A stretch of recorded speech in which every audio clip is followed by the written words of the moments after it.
Muy buenos días, muy buenas tardes o quizás muy buenas noches, estimado oyente, según el horario en que se encuentre escuchando este programa. Les habla nuevamente Nikos Ricoy desde España en esta serie de conferencias sobre el tema del divorcio que hemos venido desarrollando domingo a domingo y que hoy llega a su fin. Que el Señor bendiga la difusión de la verdad, solo la verdad y nada más que la verdad en todo lo compartido del tema del divorcio, siendo a nuestro juicio el segundo tema más importante en la Iglesia después de la salvación. Repasemos brevemente los temas tocados en las emisiones anteriores. Empezamos el primer día con las 5 razones por las cuales podemos creer y confiar en el manual de Dios para el tema del noviazgo, el matrimonio y el delicado tema del divorcio. Luego, en la misma conferencia, en la segunda parte, hablamos también de las alarmas, los filtros bíblicos y el principio financiero de Génesis para poder entrar en un noviazgo bíblico y así evitar un matrimonio que sea un manicomio. Posteriormente, en la segunda conferencia, vimos las 5 razones bíblicas en contra del divorcio y del recasamiento del divorciado. En la tercera entrega vimos y desmentimos concretamente una de las mentiras más graves de los divorcistas: decir que Dios es un Dios divorciado, desmontando esa mentira y los pasajes que ellos usan para defenderla. En la cuarta entrega analizamos detalladamente verso a verso 2 textos completos e importantes sobre el divorcio que son Mateo capítulo 19 y Deuteronomio capítulo 24, 2 importantes pilares de los divorcistas que hemos derribado verso a verso.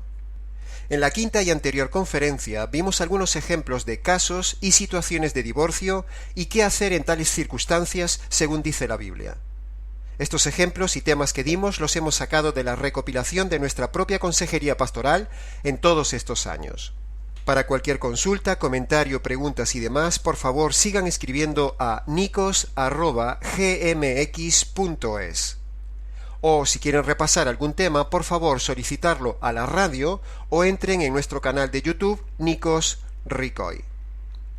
Decíamos antes que el tema del divorcio es a nuestro criterio el segundo tema más importante en la Iglesia después de la salvación, debido a la repercusión tan importante y amplia que tiene, tanto aquí en la tierra como en la eternidad. En la tierra, porque un matrimonio que acaba en divorcio produce en cadena una serie de dolores muy amplios que van desde el dolor de los mismos cónyuges, siguiendo por los hijos, continuando por los familiares cercanos y finalizando por la Iglesia y también repercutiendo seriamente en toda la sociedad. Y en cuanto a la eternidad, todo el tema del divorcio y adulterio asociado normalmente tiene repercusiones aún mayores de dolor, porque el divorcio y recasamiento implican normalmente gente no convertida, todo lo cual la Biblia avisa que por todo esto las personas terminan en el juicio y posterior condenación eterna. La cosa es seria, estimado oyente. Pero no solo es seria, sino que es grave, y por eso combatimos contra los falsos predicadores a favor del divorcio y recasamiento cuando la Biblia condena a ambos. En nuestra consejería pastoral de años hemos visto que las personas divorciadas normalmente no son convertidas, han tenido un noviazgo no bíblico y no conocen el Evangelio. Estas 3 cosas se repiten en un grandísimo porcentaje de los casos que han pasado por nuestras manos. Por eso nuestra primera conferencia estaba dirigida a los novios o solteros en intención de relacionarse, porque si uno entra en un noviazgo sin tener en cuenta las alarmas, los filtros bíblicos y el principio financiero de Génesis, acabará en matrimonio destrozado o en divorcio. Si bien este fue el primer enfático tema que tocamos en esta serie, si alguien necesita recordarlo, ya hemos dicho que por favor se comunique con nosotros o se comuniquen con la radio. En el día de hoy, para finalizar esta serie de estudios del tema del divorcio, quisiera mostrar los argumentos que usan los divorcistas para defender su tesis.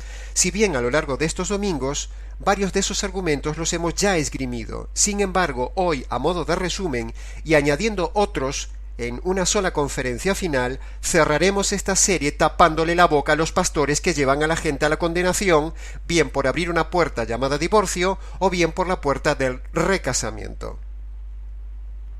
Entremos entonces en ver otros argumentos que usan los divorcistas y recordemos que los 2 argumentos más importantes de los divorcistas que ya hemos derribado en esta serie son: primero, que fornicación no es sinónimo de adulterio, y ellos dicen que sí.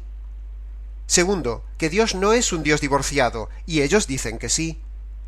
Pero estas dos grandes mentiras, los divorcistas añaden otros argumentos de menos peso simplemente para hacer bulto o, digamos, para hacer cantidad y así hacer que parezca más creíble su tesis o su defensa del divorcio, todo lo cual también derribaremos en esta conferencia. Empezaremos entonces por el argumento divorcista de Esdras capítulo 10. Para los que no conocen el caso de Esdras capítulo 10, les invito a que lean el capítulo entero, pero yo les adelanto brevemente el tema para ponerlos en contexto. Resulta que en esa época un montón de líderes, sacerdotes, levitas, cantores y personas del pueblo de Israel, más o menos unas 100 personas, se habían casado con mujeres extranjeras, y cuando Esdras se enteró del tema, puso el grito en el cielo, y hace una labor severa de purificación de la situación, mandando a todos esos varones israelitas que abandonen a esas esposas e hijos paganos. Así que los divorcistas dicen que ahí hay un caso de divorcio masivo, claramente demostrado y autorizado por una autoridad religiosa, que en este caso es Esdras, pero eso es una mentira. Pero si hacemos un cuidadoso estudio del tema, vemos que eso es una gran mentira, o sea, una falacia argumental que se deshace fácilmente. Primero, en ningún lugar del capítulo 10 de Esdras se habla de divorcio, ni se usa la palabra repudio, sino que se usa solo la palabra separar, palabra que se usa en el verso 11 del capítulo 10. El verso dice así: ahora pues confiesen su pecado, es decir, haberse casado con mujeres extranjeras, al Señor Dios de nuestros antepasados, y hagan lo que Él le agrada, es decir, sepárense de los pueblos paganos y de las mujeres extranjeras. Así dice el texto. Vemos que el texto dice separar, pero separar no es divorciar. Eso lo vemos precisamente también en 1 Corintios 7, donde allí se habla que si hay conflicto en la pareja, el pasaje dice sepárese, pero no dice divórciese. 1 Corintios 7:11 dice, y si se separa, quédese sin casar. Y en 1 Corintios 7:15 dice, si el incrédulo se separa, sepárese. Por lo tanto, separarse y divorciarse son dos palabras diferentes, tanto en el original hebreo y griego como en nuestras traducciones castellanas y en nuestro lenguaje cotidiano. Una cosa es separarse y otra cosa es divorciarse. Esta sucia estrategia de los divorcistas de intercambiar las palabras a su antojo ya la habíamos visto con el tema de fornicación, donde nos quieren hacer tragar que fornicación es adulterio. Y en este caso de Esdras capítulo 10 y 1 Corintios 7 nos quieren hacer creer que separación es lo mismo que divorcio. ¿Puede ver, estimado oyente, la actitud ladina de los divorcistas? Por eso hay que estudiar, porque si no, ellos ganan el terreno y engañan, y por esa razón estamos en esta serie de conferencias para derribar el divorcismo desde todos los ángulos. Les recuerdo el juego de palabras que ellos dicen. Primero, fornicación dicen que es lo mismo que adulterio. Y segundo, dicen que separación es lo mismo que divorcio. Esta es la estrategia manipuladora de los divorcistas que llevan a la gente al abismo y ellos también van al abismo. Tenemos que decir que en Esdras capítulo 10, versículo 11, que es el versículo clave, no se usa la palabra repudio ni divorcio, porque son palabras diferentes de la palabra separar. La palabra en hebreo separar es vadal, y la palabra divorcio es kerituz. La palabra divorcio viene del original hebreo karat, que significa cortar, y es la misma palabra que se usa para la circuncisión, es decir, cortar la carne. Por lo tanto, con toda esta evidencia, los divorcistas no tienen nada que hacer intentando usar Esdras capítulo 10 para decir que en el pueblo de Dios se divorciaban. El texto solo dice que se separaron. Léalo en el versículo 11 del capítulo 10. Por otro lado, la Biblia, en ese capítulo, no da más datos que los que están escritos sobre el tema, y el verso 11 solo dice separación, así que no se puede especular sobre lo que no se dice. Uno debe callar donde la Biblia calla y recurrir a otros pasajes o zonas de la Biblia donde haya mayor y mejor información del tema del divorcio, y la información de Esdras capítulo 10 no apoya el divorcio por ningún lado de forma clara. Esdras hizo abandonar a las mujeres paganas con sus hijos y punto final. Los divorcistas nos han dicho algunas veces que se supone que esta gente se volvió a casar. Pero eso es una suposición, una especulación que la Biblia no dice ni confirma, por lo tanto, no podemos vivir de suposiciones especulativas, sino solo de evidencias bíblicas. Por eso, una de las leyes de la hermenéutica que ignoran los divorcistas en el estudio de este tema es la famosa ley hermenéutica que dice que las premisas mayores y más claras deben predominar sobre las premisas menores y más difíciles o sobre versículos limitados de información. Repito, una de las leyes importantes de la hermenéutica dice que los versos importantes y mayores y más claros deben predominar sobre los versos menores y más difíciles de comprender. Cuando argumentamos sobre algo, siempre es necesario favorecer la explicación bíblica o argumento bíblico que tenga la mayor fuerza convincente. Es lo que se llama jurídicamente hablando el argumento a fortiori.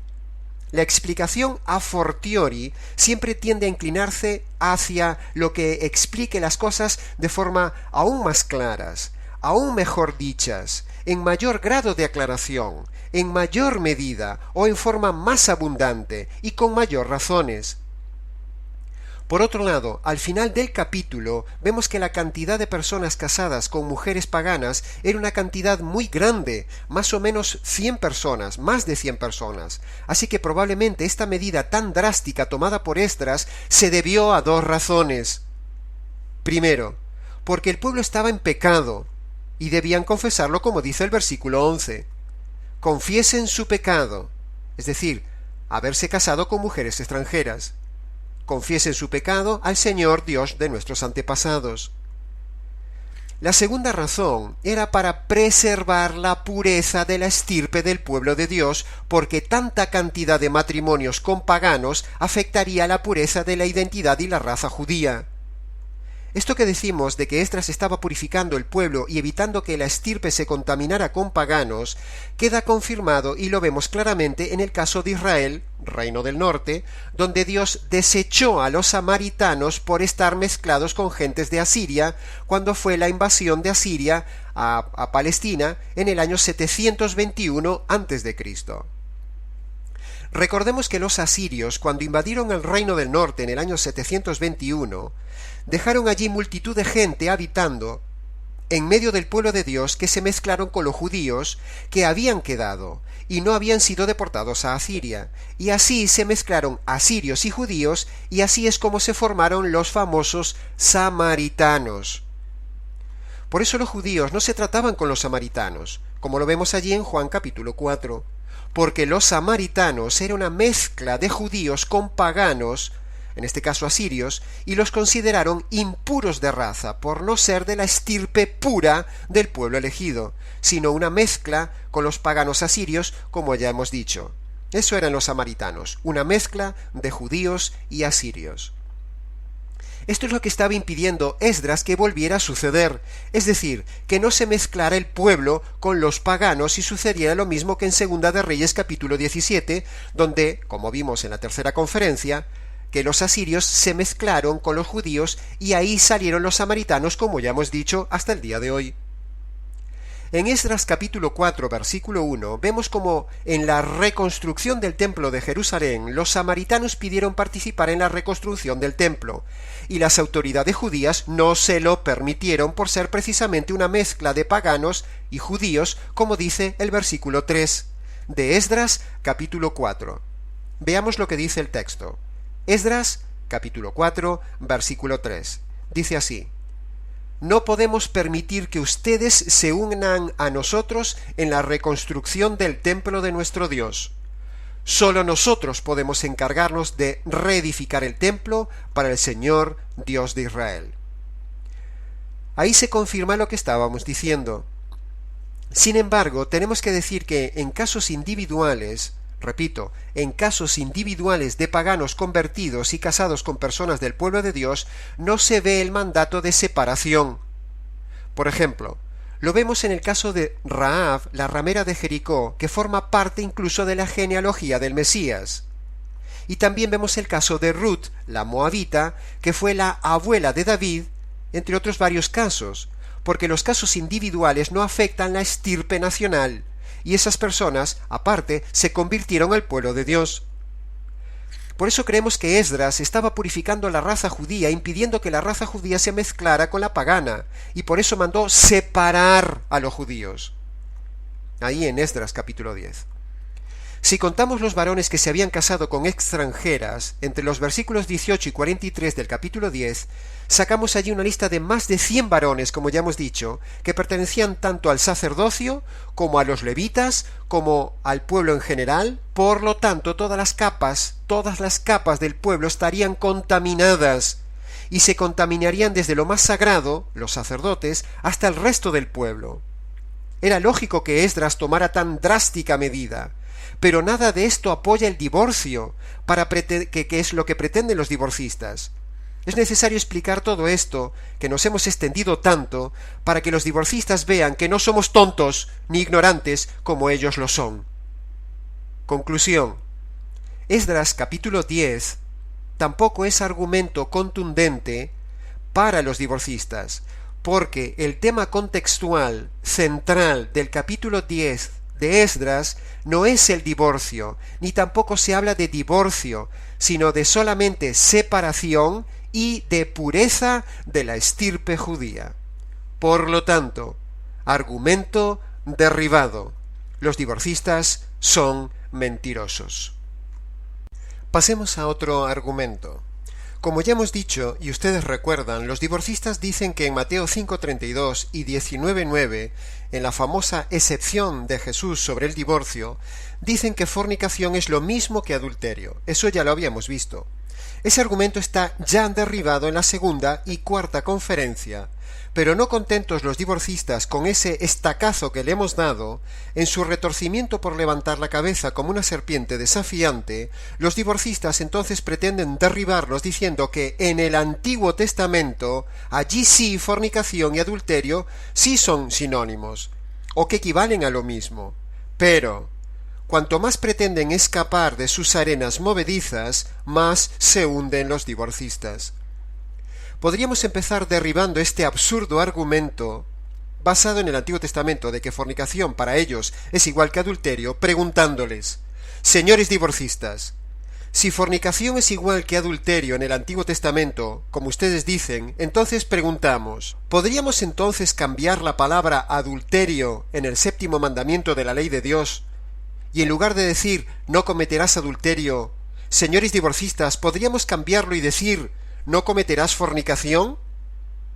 ¿Hay algún divorcista que se atreva a cambiar el 7º mandamiento con la palabra adulterio por fornicación? ¿Por qué en la ley de Moisés no dice fornicación, sino adulterio, si es lo mismo, o incluso fornicación es más amplio que adulterio, como ellos dicen? ¿Qué dice la Biblia si cambiamos algo de la palabra de Dios? ¿Quién se atreve a cambiar, añadir o modificar la palabra de Dios? Les recordamos a los divorcistas estos pasajes. Deuteronomio capítulo 4, versículo 2. No añadiréis a la palabra que yo os he mandado, ni disminuiréis de ella absolutamente nada, para que guardéis los mandamientos que Jehová vuestro Dios os ha ordenado. En Proverbios capítulo 30, versículo 6 dice: no añadas nada a la palabra de Dios, no sea que Dios te reprenda y te tenga por mentiroso. La palabra hebrea para adulterio en Deuteronomio capítulo 5, versículo 18, que es donde están los 10 mandamientos, donde dice no cometas adulterio, la palabra adulterio es naaf, mientras que la palabra hebrea para fornicación es zanaj.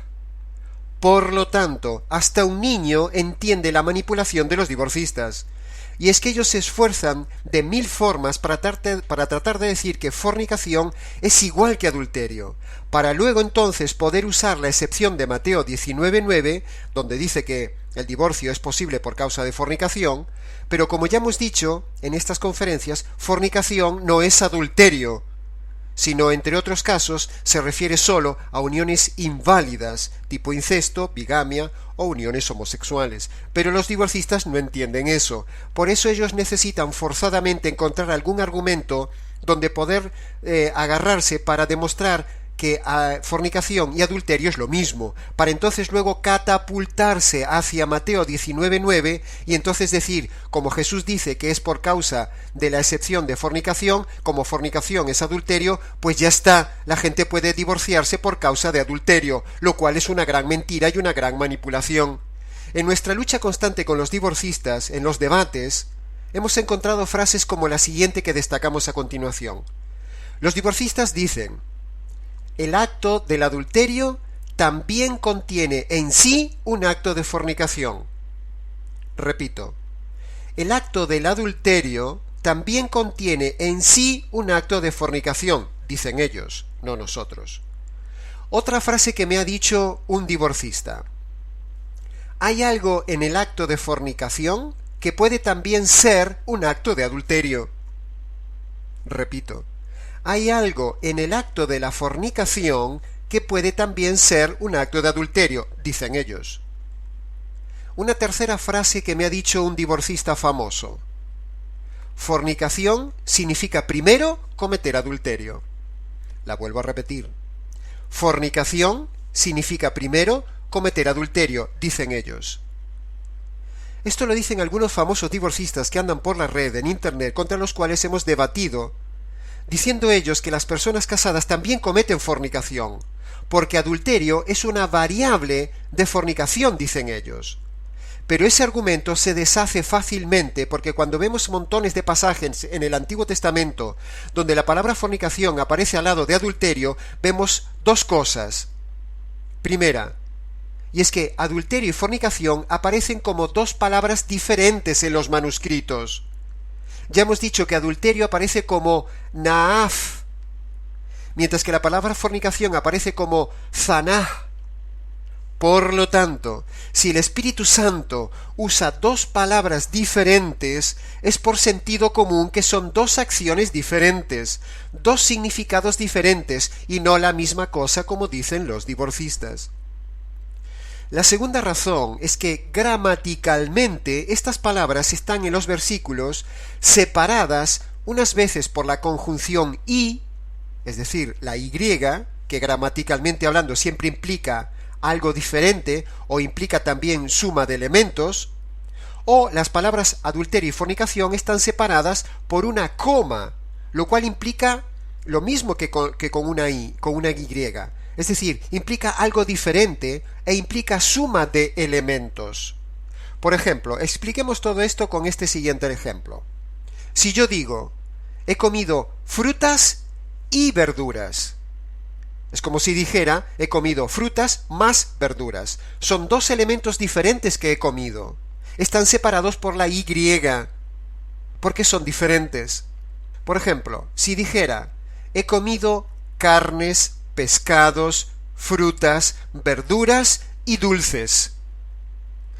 Ahí estoy utilizando los dos elementos gramaticales que os decía antes. Estoy utilizando las comas y estoy utilizando, en último término, la y, que es la que ponemos al final de la oración. Pero ambos, la coma y la y, implican elementos diferentes y implica elementos que estoy sumando. Si yo digo carnes, más pescados, más frutas, más verduras y dulces. Es decir, estoy hablando de elementos diferentes pero sumados. Y gramaticalmente, tanto una coma como la y son los elementos que muestran que son dos palabras diferentes.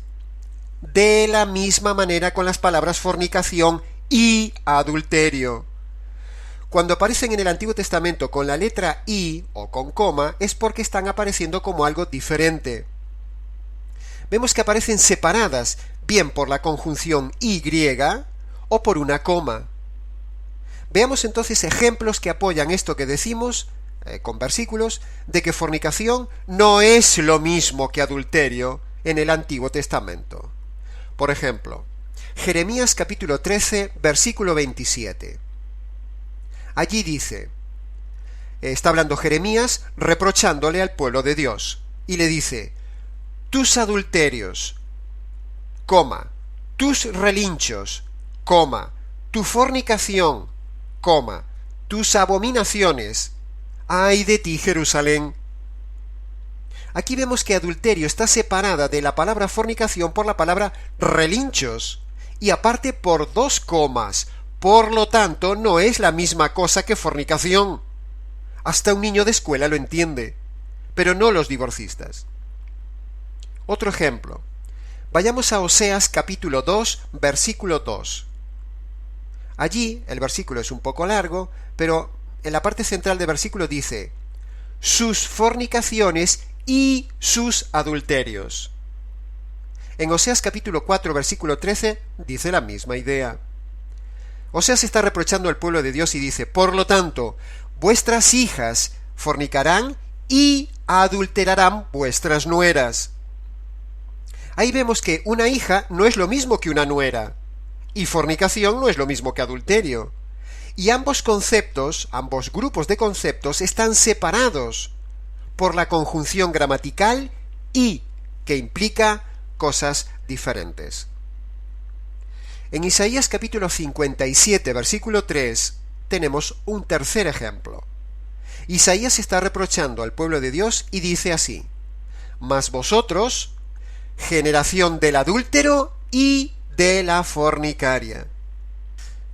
Estimado oyente, de esta manera sencilla, usted puede ver y usted puede derribar a un divorcista cuando viene con este argumento de que en el Antiguo Testamento fornicación es igual que adulterio. Si bien es cierto que en el Nuevo Testamento ya habíamos dicho que son 2 palabras diferentes, ellos, no contentos con la derrota, como una serpiente que no quiere morir, se retuercen en el Antiguo Testamento buscando manipular como sea algo para tener razón y defender que fornicación es exactamente igual que adulterio.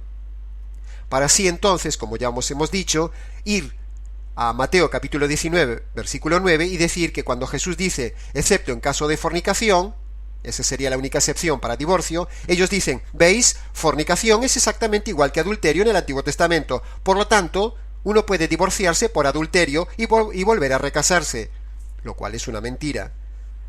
Pero nada se puede contra la verdad, dice Pablo en el Nuevo Testamento. Nada podemos contra la verdad. Otro de los argumentos pequeños que utilizan los divorcistas es el caso de Oseas. Pero el argumento de Oseas es muy blando. Cada vez vamos mostrando argumentos más enclenques, porque Oseas, por mandato de Dios, como símbolo del pueblo, esa era la función de los profetas, Dios le hizo tomar una ramera, de la cual tuvo hijos, pero ese relato no defiende para nada el tema del divorcio. Hay que ser muy retorcido para forzar a decir que la mujer de Oseas era divorciada, cuando el texto no lo dice. Por lo tanto, argumento derribado. En primer lugar, era una ramera, no una divorciada. Y en segundo lugar, Oseas no se divorció ni se volvió a casar. Por lo tanto, por todo lado que lo veamos, no tienen razón. Por eso decíamos que estos son argumentos más endebles, pero que ellos, los divorcistas, usan para sumar y sumar cosas que hagan parecer que tiene peso su argumento, pero en realidad solo es aire. No valen para defender tamaño tema, el tema del divorcio. Estimado oyente, al llegar a la última parte de esta última y sexta entrega sobre esta serie del tema del noviazgo y matrimonio y divorcio, debemos recordar el principio universal que vemos en el libro de Génesis referente al matrimonio y el divorcio cuando hay un grave conflicto entre ambos, donde vemos que, cuando Eva pecó, es decir, cuando la esposa de Adán pecó, Dios no le dijo a Adán, ahora te voy a hacer una compañía nueva, siendo que el pecado inicial de Eva afectaría a todo el género humano de una forma catastrófica, mostrando con ello la terrible dimensión de ese pecado de Eva. Pero eso no implicó un divorcio de la pareja, por muy grave que fuera el pecado y las consecuencias que trajo. El pecado de Eva fue un pecado de múltiple dimensión y muy grave. En primer lugar, fue pecado de rebelión contra Dios. En segundo lugar, fue pecado de tropiezo a su esposo. En tercer lugar, fue pecado de repercusión humana global, ya que afectó a toda la humanidad. En cuarto lugar, fue pecado de repercusión de toda la naturaleza porque la naturaleza quedó estropeada. El pecado de Eva fue mucho más grave y de mayor dimensión que el pecado de cualquier ser humano sobre la tierra a lo largo de todos los siglos. Sin embargo, ni siquiera con esta situación Dios le dio a Adán otra Eva, ni Adán pidió otra Eva, sino que Adán siguió respetando su pacto y Dios no le dio otra mujer ni hubo ningún divorcio. Sin embargo, en el día de hoy, un pecado de menor dimensión que el de Eva, en miles de supuestos cristianos ya estarían pidiendo el divorcio. Después de este pecado de Eva, de tal magnitud, no ha habido otro pecado mayor cometido por el hombre en todas las generaciones. Por lo tanto, con esto queremos decir que, atención, sin desmerecer la gravedad de lo que implica, por ejemplo, la infidelidad, sin desmerecer la gravedad de lo que implica la perversión de un padre con una hija, sin desmerecer la violencia de género en el hogar, sin desmerecer la gravedad de la borrachera o la adicción al juego o cualquier otro pecado grave en la pareja. Sin desmerecer lo grave de todo esto, decimos con todo respeto a esas personas que padecen estas situaciones que, aun y con todo, esos pecados no son tan graves como el cometido por Eva, ni justifican el divorcio de un matrimonio. Sin embargo, la pareja Adán y Eva se mantuvo sin divorcio a pesar de la gravedad del problema. No estamos diciendo que se tenga que convivir y consentir un cónyuge adúltero, perverso, borracho, violento, estafador, no. No estamos consintiendo eso, ni muchísimo menos. Jamás diremos esto. La pareja en tales casos solo debe separarse. Pero lo que sí queremos demostrar es que por muy grave que sea el pecado de un cónyuge, ninguno tiene potestad de decidir sobre el matrimonio. Eso es lo que queremos decir, con el ejemplo del Génesis. Adán no se divorció de Eva por mucho daño que ella haya hecho. ¿Qué nos enseña esto en Génesis? Que por mucho daño recibido y grave sea la situación, uno debe perdonar y no divorciarse. Ese es el principio que vemos en Génesis. Si uno se ha metido en el matrimonio voluntaria y libremente, entonces ahora solo puede salir del pacto matrimonial cuando el autor del matrimonio libremente lo decida. Lo único que se puede hacer en caso de conflicto grave es perdonar, restaurar si se puede, o simplemente separarse y esperar en Dios. Pero nunca decidir romper lo que Dios ha declarado unido, porque eso es rebelión. Si no, mejor no haberse casado, o haber escuchado las alarmas en el tiempo del noviazgo. Hasta aquí con este principio y enseñanza de Génesis, donde por muy grave que sea una situación, uno no puede divorciarse. Pero ahora me dirijo en esta ocasión de forma especial a las mujeres, porque ellas son las más frágiles y más vulnerables a ser engañadas como lo fue Eva, y son las que más pierden y a su vez las que más sufren.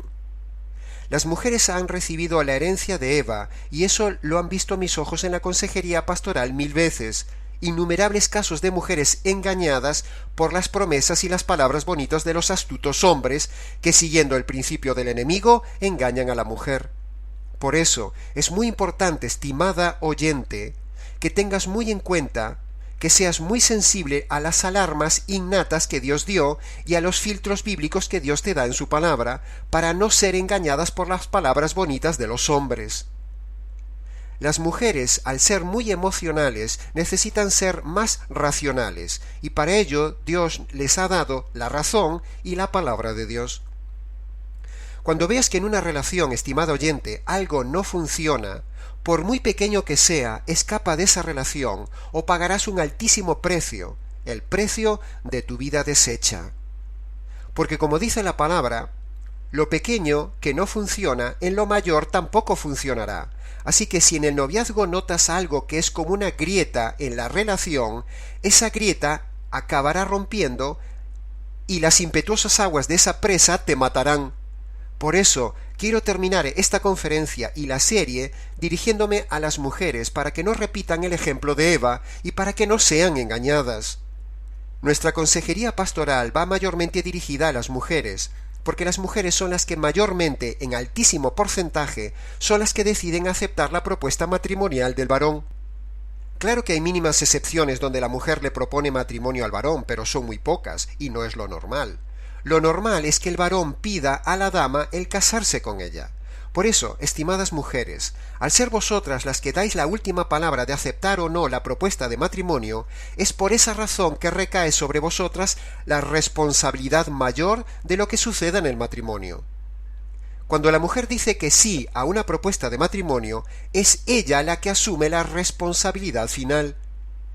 Aunque parezca duro decirlo, pero cuando una mujer en el noviazgo acepta un matrimonio, es ella la que se ata y se hace responsable final del matrimonio porque es ella la que decide la última palabra.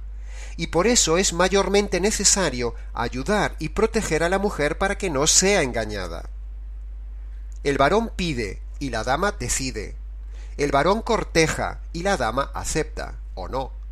Así que mi grito de consejo en el día de hoy a cuantas novias están en una relación en este momento es que si en este tiempo presente hay algo que no funciona bien en tu noviazgo, si la alarma de la razón, la alarma de la conciencia, la alarma de la percepción femenina e incluso el consejo de los más cercanos que nos aman está gritándote, entonces rompe ese noviazgo y no entres en esa relación matrimonial, porque entrarás por las puertas del fracaso, camino del abismo. La mujer es la que más pierde en todo esto de un fracaso en las relaciones, tanto en el noviazgo como en el matrimonio. Por ejemplo, la mujer sufre violencia, la mujer sufre pobreza, sufre la carga del embarazo y de los hijos, sufre el abandono, sufre la dependencia, mucho más que el hombre, sufre el desprecio, sufre el juzgamiento de los demás mucho más que el hombre.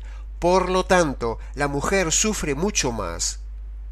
Así que es nuestro deber cuidar y velar por el vaso más frágil, que es la dama, para que no fracase ni sufra. Y por eso termino esta serie de mensajes dirigiéndome a las mujeres, porque hemos visto en nuestra consejería pastoral el terrible dolor de las mujeres por causa de ellas mismas, por no haber escuchado las alarmas innatas que Dios da, ni los filtros bíblicos, y ser ellas las que decidan decir sí a la propuesta de matrimonio. Por lo tanto, la responsabilidad recae mayormente sobre ellas. Entonces, por eso debemos cuidar a las mujeres y advertirles, porque luego no hay salida. Recuerdo varios casos, y ahora mismo tengo uno en mente, de una mujer que tenía ya edad de sobre 30 años. La presión social, la presión familiar, el desconocimiento de la Biblia y el no hacer caso a las alarmas, resulta que un día apareció un picaflor tratando de conquistarla, y así lo hizo. Pero ese picaflor era bebedor, coqueteador y más cosas en el noviazgo, y ella lo vio, pero no hizo caso de esas alarmas, de esas evidencias.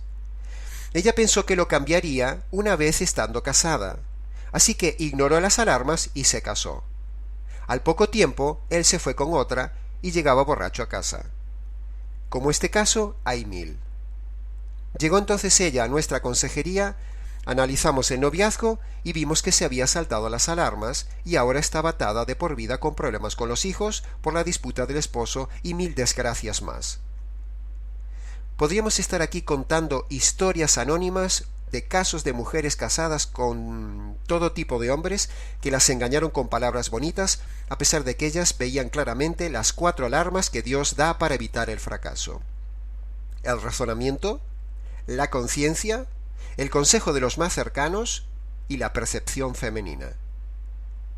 Así que, tú que me estás escuchando, estimada oyente, quizás no tengas una advertencia más concreta y directa que esta que estás recibiendo de parte de Dios por medio de esta emisión radial.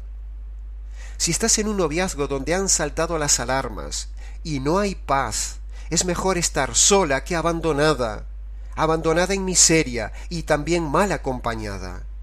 Rompe esa relación hoy mismo. Por eso, para librarlas de todo este múltiple dolor, gritamos aquí en esta radio a las mujeres que tengan mucho cuidado a la hora de aceptar un matrimonio, Porque si en el noviazgo han saltado las alarmas y no se cumplen los requisitos de los filtros bíblicos que hemos dado en la primera conferencia, esa relación será un fracaso y la responsabilidad mayor y final de ese fracaso recae sobre la mujer por aceptar casarse con el varón.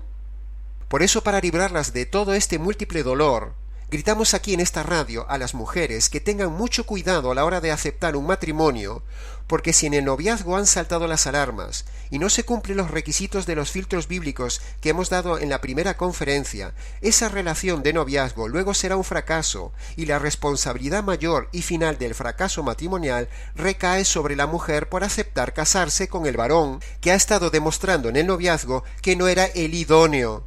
Por lo tanto, luego no puede quejarse, porque la culpa fue de ella por aceptar casarse con ese hombre.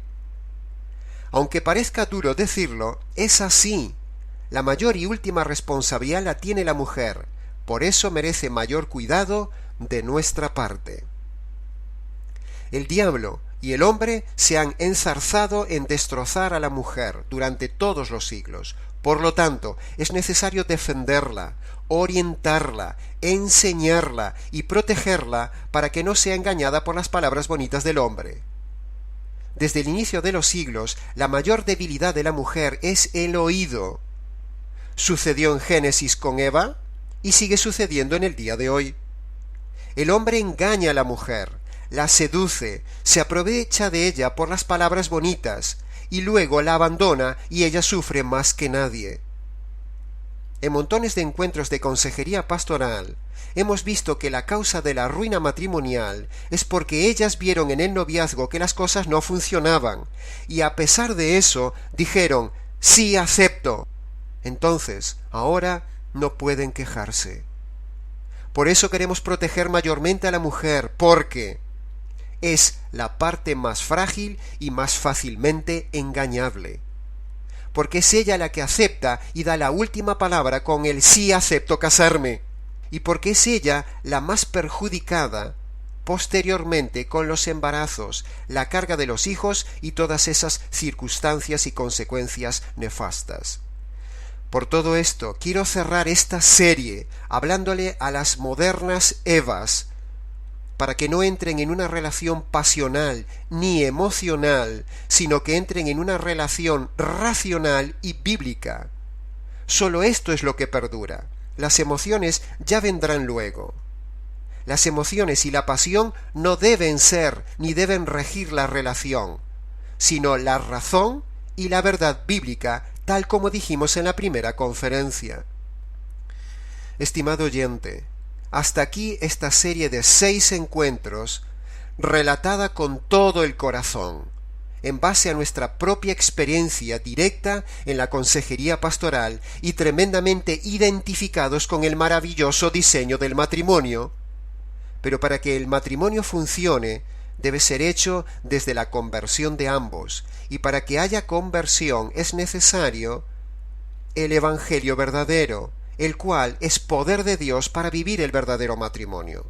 Porque la fuerza de voluntad humana no resisten las presiones de un matrimonio. Solo en el poder de Dios, por medio del poder del Evangelio, se puede vivir el matrimonio con éxito.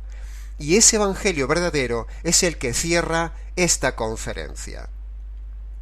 La Biblia presenta el Evangelio como si estuviéramos en una sala de justicia, donde el hombre es el infractor y el culpable, y Dios es el legislador, es decir, el que hace las leyes, y el juez justo.